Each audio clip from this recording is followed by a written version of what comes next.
नमस्कार दोस्तों, मेरा नाम है Ashish Rathore. Indian rail dynamics channel में आपका स्वागत है। अगर आज आप मेरे चैनल पर नए आए हैं, कंटेंट पसंद आए तो सब्सक्राइब करना मत भूलिएगा। आज का कंटेंट आपको बहुत ज़्यादा पसंद आने वाला है दोस्तों, क्योंकि आज आपको मैं बताने जा रहा हूँ भारतीय रेलवे का जो कायाकल्प होने वाला है उसका रोड मैप तैयार हो चुका है। भारतीय रेलवे के ट्रैक के इंफ्रास्ट्रक्चर को लेकर के बहुत बड़ा प्लान तैयार हुआ है, उसके बारे में आज बात करेंगे। सबसे पहले आपको बता देना चाहता हूँ, अभी हाल ही में जो न्यूज़ आई है उसके बारे में मैं आपको बताने जा रहा हूँ कि गोल्डन क्वाड्रिलेटरल जो ट्रैक्स होने वाले हैं भारतीय रेलवे में, उनके ऊपर अभी मिशन रफ्तार का नया वर्जन मिशन रफ्तार 2.0 किस तरीके से लॉन्च होने जा रहा है। और इसके बाद मैं बात करूंगा हमारे डिफरेंट राज्यों में जो रेलवे कनेक्टिविटी है उसको लेकर के बहुत बड़ा प्रोजेक्ट अप्रूव हो चुका है। तो राज्यों की बात बाद में करेंगे, इससे पहले हम जानते हैं कि पहली न्यूज़ जो बताती है कि अभी हमारे भारतीय रेलवे के ऐसे कौन से सबसे बिजी 7 रूट होने वाले हैं जिन पर अभी बहुत बड़ा काम होने वाला है। दोस्तों, ये रूट है गोल्डन क्वाड्रिलेटरल से रिलेटेड, जो कि बहुत ज़्यादा बिजी रहते हैं। और इन रूट को लेकर के बड़ी खबर आई है कल। 4.2 लाख करोड़ मतलब 4.2 लाख करोड़ रुपए का एक बहुत बड़ा इन्वेस्टमेंट अगले 10 सालों में भारतीय रेलवे करने जा रही है। इस चीज का प्रस्ताव भारतीय रेलवे ने रख दिया है यूनियन कैबिनेट के सामने, मतलब कि सेंट्रल गवर्नमेंट के सामने ये प्रोजेक्ट जा चुका है। अब इसके ऊपर फैसला लेना है सेंट्रल गवर्नमेंट के मंत्रिमंडल को, और इसके ऊपर कभी भी फैसला आ सकता है। हो सकता है कि अगले साल बजट में फैसला आए या फिर पहले भी आ सकता है, क्योंकि 4.2 लाख करोड़ एक बहुत बड़ा ह्यूज प्रोजेक्ट है दोस्तों, क्योंकि इसके अंदर भारत के 7 busiest and high density corridor के ऊपर होने जा रही है मल्टी ट्रैकिंग। जी हाँ दोस्तों, अभी एग्जिस्टिंग लाइन अगर 2 है तो 3 कर दी जाएगी, और कहीं जगहों पर अगर चौथी की जरूरत भी है तो चौथी लाइन भी डाली जाएगी। तो इससे क्वाड्रपलिंग और ट्रिपलिंग और डबलिंग का काम आप समझ सकते हैं। और कहीं जगहों पर जरूरत पड़ने पर कंस्ट्रक्शन होगा फ्लाईओवर्स का, अंडरपासेस का, ताकि रोड और रेलवेज आपस में एक दूसरे के रास्ते में ना आए बिना एक दूसरे को डिस्टर्ब किए। अगर आप लोग मेरे चैनल के साथ बहुत टाइम से बने हुए हैं तो आप लोगों को तो मैं अभी करंटली काफी सारी जानकारी दे चुका हूं। हमारा दिल्ली, झांसी, बिना, भोपाल, इटारसी, नागपुर, चेन्नई रूट जो है वो लगभग 1000 किलोमीटर से भी ज्यादा बड़ा रूट, इस पर 3rd लाइन का काम कितना तेजी से चल रहा है, तो वो इसी पूरे प्रोजेक्ट का हिस्सा होने जा रहा है दोस्तों। आज से कुछ साल पहले भारतीय रेलवे का मिशन रफ्तार लॉन्च हुआ था, जिसका उद्देश्य था गोल्डन क्वाड्रिलेटरल के दिल्ली हावड़ा, दिल्ली मुंबई रूट्स पर 160 किलोमीटर प्रति घंटे की रफ्तार से ट्रेन चलाने का, लेकिन आज भी वो पूरा नहीं हो पाया है। सबसे अहम कारण इसका यही है, जो कि अब भारतीय रेलवे और सरकार ने भी मान लिया है कि अब हमारे रूट जो है वो सैचुरेशन पर वर्क कर रहे हैं, मतलब उनका सैचुरेशन पॉइंट आ चुका है। अब इससे ज़्यादा उन पर काम नहीं किया जा सकता। जितनी ट्रेन अभी चल रही है उस ट्रेन से ही बहुत ज़्यादा इफेक्ट पड़ रहा है, इन रूट्स पर दबाव ज़्यादा है। इस प्रेशर के वक्त में नई ट्रेन भी यहाँ पर लॉन्च नहीं की जा सकती है, और एग्जिस्टिंग ट्रेन की स्पीड भी LHB-5 होने के बाद भी उतनी नहीं बढ़ पा रही है जितनी बढ़नी चाहिए थी, मतलब 160 अभी भी अचीव नहीं हो पाया है। और ट्रैक्स अगर बदलने की बात है तो वो भी बदलना मुश्किल हो रहा है, क्योंकि ट्रैफिक इतना ज्यादा है कि रोक दिया गया अगर थोड़ा भी ट्रैफिक तो प्रॉब्लम हो जाएगी। तो अब मिशन रफ्तार 2.0 के जरिए मल्टी ट्रैकिंग की जाएगी इन 7 गोल्डन क्वाड्रिलेटरल रूट की, जिनका मैं नाम लेने जा रहा हूँ।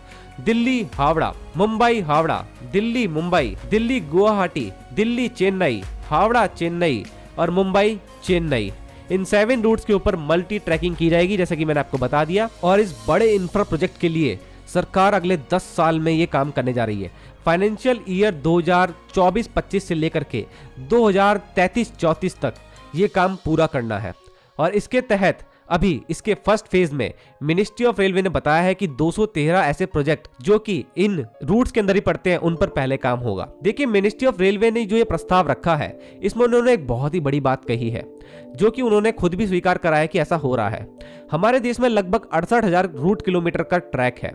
इसमें से 16% ट्रैक जो कि 10,969 किलोमीटर है वो होता है इन 7 रूट्स का, जिनका नाम मैंने पहले आपको ले दिया है।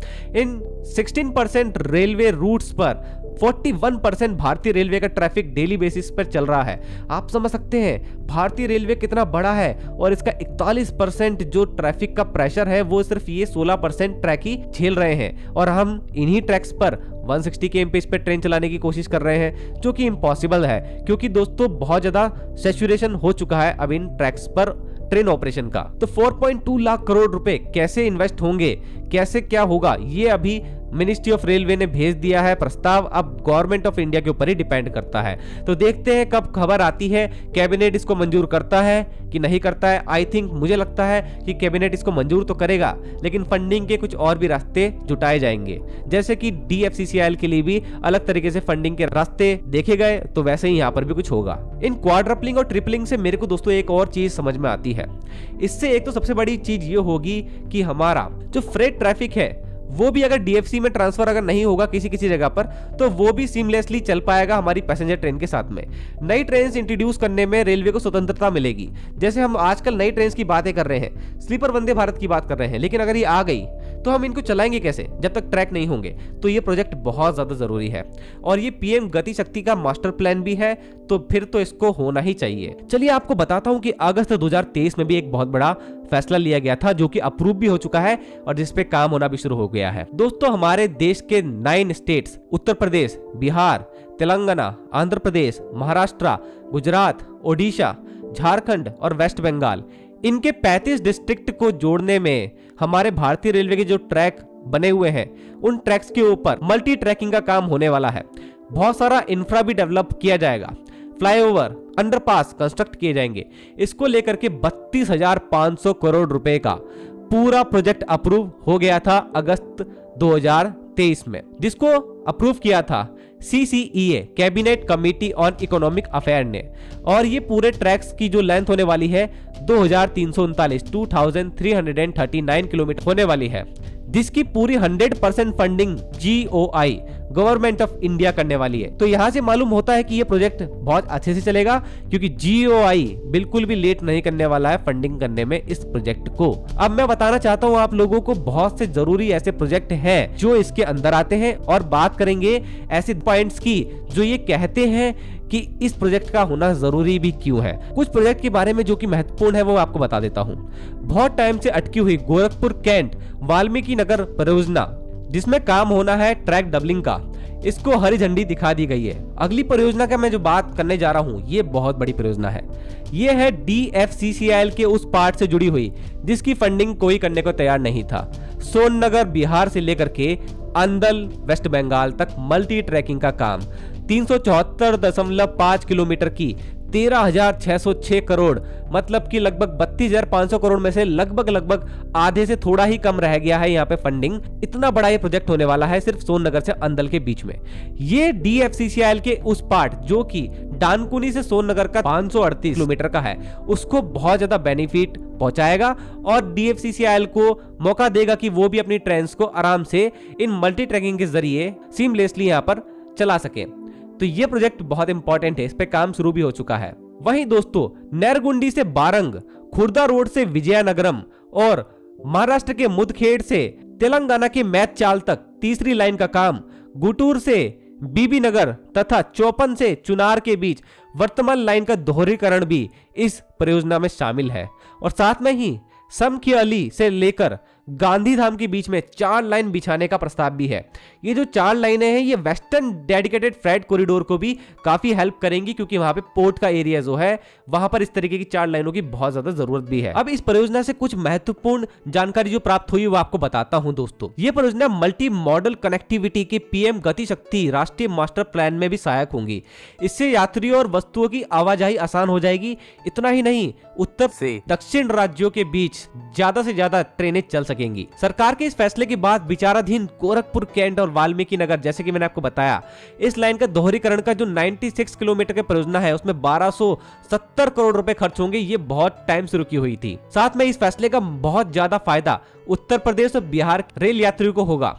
इसी रूट पर गंडक नदी के ऊपर 854 मीटर लंबा पुल बनना है और 12 स्टेशन वाला यह ट्रैक नेपाल सीमा के पास से होकर गुजरेगा।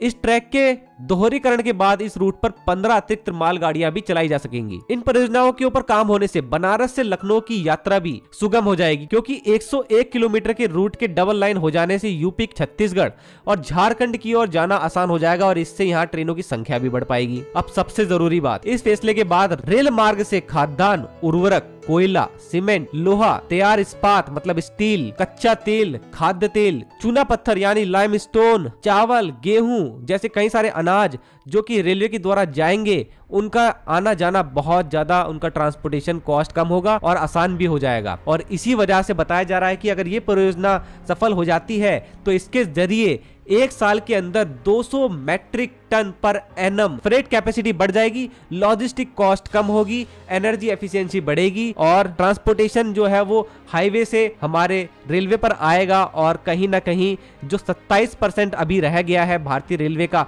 फ्रेट में शेयर, वो बढ़ के 35% होगा, जिसका लक्ष्य भारतीय रेलवे 2030 तक लेकर चल भी रहा है। और फ्रेट कॉरिडोर्स तक भी ट्रेनों का पहुंचना आसान हो जाएगा, क्योंकि राज्यों में जो अलग अलग रेलवे नेटवर्क फैला हुआ है उसके अंदर ही ट्रेन अगर लेट हो गई तो फ्रेट कॉरिडोर में एंटर करने से पहले ही वो काफी ज्यादा लेट हो चुकी होगी। तो इसलिए इन कॉरिडोर्स का होना भी बहुत ज्यादा जरूरी है। ये एक तरह से ब्रांच लाइन है जो जुड़ती है फ्रेट कॉरिडोर से कहीं ना कहीं। तो दोस्तों, आप लोगों का क्या कहना है इस बड़े इंफ्रा डेवलपमेंट के बारे में? क्योंकि जैसे कि आप लोग जानते हैं देश में कई सारे रेलवे स्टेशन का मॉडर्नाइजेशन का काम भी चल रहा है, तो अब ट्रैक्स के ऊपर भी काम चालू हो जाए, ये हम चाहेंगे। नई रेलवे लाइंस में जो रेल डाली जाए वो हाई स्ट्रेंथ की डाली जाए, जो आगे 200 kmph को भी सपोर्ट करे, स्लीपर्स अच्छे डाले जाए और इन नई लाइंस के साथ में हम लोग पुरानी लाइंस को बदलने में भी आसानी से अपना स्पेस जनरेट कर पाएंगे, क्योंकि नई लाइंस पर अगर हम ट्रैफिक ले आएंगे तो कुछ वक्त मिल जाएगा पुरानी लाइंस को चेंज करने का। तो ये सब चीजें आगे होने जा रही हैं, इस पर मेरी नजर बनी रहेगी। चैनल को सब्सक्राइब कर लीजिएगा। आज के लिए दोस्तों इतना ही। वंदे मातरम, भारत माता की जय।